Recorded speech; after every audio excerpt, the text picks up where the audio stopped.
bohong. Aku hanya memikirkan satu peraturan penting. Kenapa kau lakukan hari ini kalau kau bisa melakukannya besok? Hahaha. Few moments later.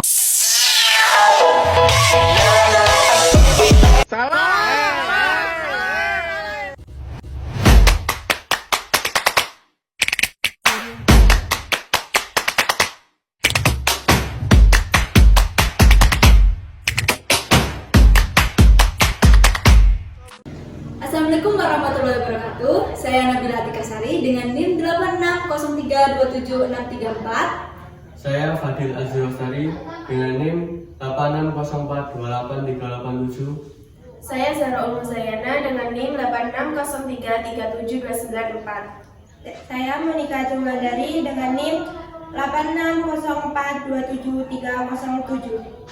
Kami dari kelompok 2. Dalam video ini kami akan membuat video podcast tentang korupsi. Assalamualaikum warahmatullahi wabarakatuh.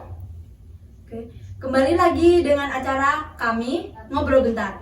Dalam podcast kali ini kami akan berbincang sedikit tentang korupsi. Dan di sini kami mengundang beberapa bintang tamu, yaitu Zahra Muzayana, Hai. Monika Azeng Wulandari, Hai. dan Fadil.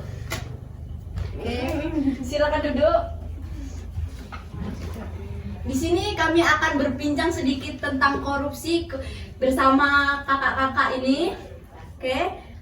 Pertanyaan pertama saya akan berikan kepada Kakak Muza. Apa itu korupsi? Baik, korupsi adalah istilah yang sangat penting untuk dipahami. Terutama di Indonesia secara sederhana, korupsi dapat didefinisikan sebagai penyalahgunaan jabatan atau kekuasaan publik untuk keuntungan pribadi atau kelompok. Menurut Kakak Muza nih, definisi korupsi itu seperti apa? Ya, jadi ada dua definisi, yaitu definisi etimologi dan definisi hukum. Kemudian saya akan bertanya dengan Kakak Monika. Upaya pencegahan korupsi itu apa? Yaitu seperti strategi pemerintahan, program masyarakat, peran individu. Dah. Terus peran individu dalam pencegahan korupsi itu kayak gimana?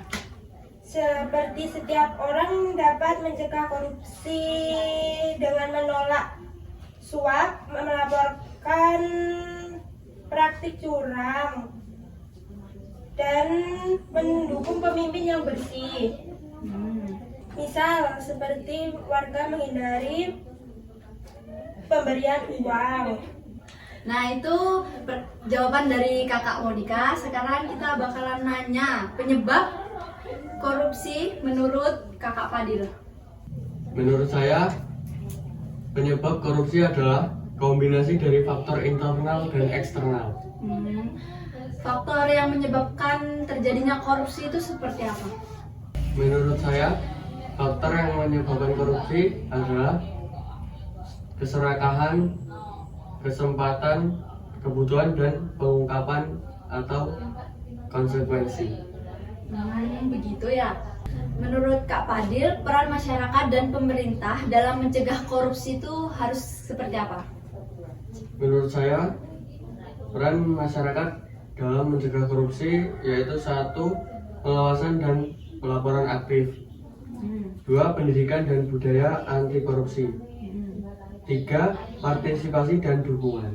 Sedangkan peran pemerintah dalam mencegah korupsi menurut saya yaitu 1. Reformasi birokrasi dan peningkatan, 2. Penguatan lembaga penegak hukum dan pengawasan, 3. Pengaturan dan kebijakan anti korupsi. Oke, itulah pembahasan kita hari ini tentang apa itu korupsi, penyebab, serta dampaknya. Semoga episode ini bisa membuka wawasan kita semua bahwa memerangi korupsi bukan hanya tugas pemerintah, tetapi juga tanggung jawab kita semua. Oke. Terima kasih sudah mendengarkan podcast kali ini. Saya akhiri, wassalamualaikum warahmatullahi wabarakatuh. Terima kasih kakak-kakak semua.